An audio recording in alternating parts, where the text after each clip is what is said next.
Mais Yves Candebord, cuisinier béarnais, artisan. Et là, je vais vous présenter mon plat de réveillon. Je vais essayer de donner de l'émotion par une réalisation terre et mer. Un rognon de veau sauté avec une mousseline de brocoli, des goujonettes de sole et une vinaigrette à base d'anchois. Alors, on va commencer par réaliser la purée de brocoli. Je vais couper mes brocolis, je vais enlever les parties basses du brocoli des queues. Je vais simplement récupérer le brocoli et ça, je vais le mettre à cuire dans une eau bouillante salée. Donc là, je vais préparer mes goujonettes de sole. Je vais lever ma sole, tout simplement. Ça, c'est une opération que vous pouvez très bien demander à votre poissonnier de la réaliser. Là, je vais tailler mes goujonettes. Je coupe mon fil de sole en deux dans le sens de la largeur et dans le sens de la longueur, je le recoupe en deux. Je vais les assaisonner avec un peu de sel, un peu de poivre et un peu de piment d'Espelette. Là, je vais faire un geste un peu comme ça, juste pour commencer à les rouler, pour leur donner une forme un peu régulière. Et ça me permet en même temps, vous voyez, de bien incorporer l'assaisonnement. Donc là, je vais les fariner. Et pareil, à nouveau, je les roule bien dans la farine. Je vais prendre mes œufs. Je vais réaliser ce qu'on appelle techniquement en cuisine une anglaise. C'est des œufs battus avec un peu de sel, un peu de poivre et une pointe d'huile d'olive. Et là, une fois que c'est battu, je trempe mes goujonettes dans l'anglaise. Donc là, je les prends et là, je vais les rouler avec juste le bout des doigts. Je les roule dans la chevelure de Ponco qui va permettre de nous donner une texture supplémentaire après friture. Voilà. Je vais les mettre dans un plat et je vais les mettre au réfrigérateur tranquillement. Donc mes brocolis sont en cuisson. Maintenant, je vais contrôler s'ils sont cuits. Ma casserole, une pointe de couteau et je les pique. Donc il faut qu'il n'y ait aucune résistance. Là, ils sont bien cuits. Donc je vais prendre ma casserole et je vais plonger mes brocolis dans de l'eau glacée.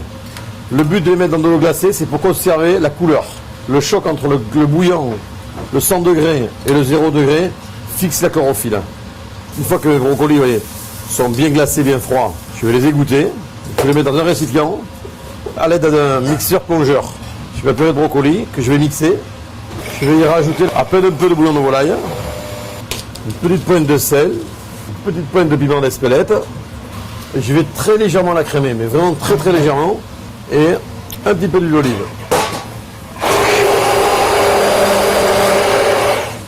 Et donc ça, je vais la conserver au chaud.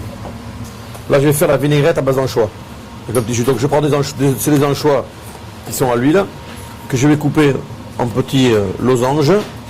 Je vais être généreux sur le poivre, de l'huile d'olive et une pointe d'un vinaigre de vin. Là, c'est un vinaigre de Balnus. Par contre, ne pas prendre un vinaigre sucré, prendre un vinaigre qui est floral. Voilà. Et ça, je vais le laisser mariner à température ambiante. Maintenant, je vais préparer mon rognon. L'idéal à votre boucher, c'est pour lui demander un rognon de veau de lait. Les rognons de veau de lait sont toujours plus fins. Donc, le rognon, c'est très simple. On voit qu'un rognon, c'est des petites alvéoles. Mais je vais détacher en suivant, je dirais, la nature du rognon, mes petites alvéoles. Donc là, j'ai mon rognon qui a été détaché. Et là, je vais l'assaisonner. Là, je suis un peu généreux dans le poivre parce que le rognon mérite d'être bien poivré. Je vais l'assaisonner de sel et extrêmement, très légèrement, une petite pointe de piment. Je vais le déposer là. Voilà, c'est prêt à cuire. Donc toutes les préparations sont prêtes.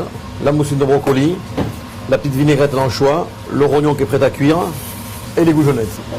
On va commencer par la cuisson des goujonettes de sole. Voilà, elles sont en train de frire. C'est pas la peine de trop frire non plus, hein. Ça va donner un mauvais goût. Là, on voit qu'elles ont commencé à prendre une belle couleur. Et je vais les poser délicatement sur un papier absorbant. Et ça, je vais le conserver au chaud. Donc, je vais cuire mes rognons. Tout simplement, une poêle, à peine un peu d'huile d'olive, sans excès. Poêle bien chaude, il faut qu'elle soit bien chaude. Là, je vais saisir mes rognons. En fin de compte, un rognon, ça se travaille comme une viande rouge. Il faut que ce soit saisi. Sur des petits morceaux comme ça, il faut 1 minute, 1 minute 30. Donc, une fois que mes rognons sont cuits, qu'ils sont bien colorés, vraiment à la fin, je vais déposer une noix de beurre. Voilà. Et juste, je vais déposer dessus quelques gouttes de citron, parce que l'acidité du citron sur les rognons, je dirais, est un accélérateur de goût. Maintenant, je vais procéder à la dernière étape, qui est le dressage. Dans l'assiette, je vais réaliser 6 points. Je vais déposer à côté de chaque point un morceau de rognon. Maintenant, je vais mettre mes petits anchois qui ont été marinés. Et maintenant, je vais disposer un peu en donnant du volume, mes goujonnets de sol. Voilà ce que sera le plat de réveillon chez la famille Tourneborde.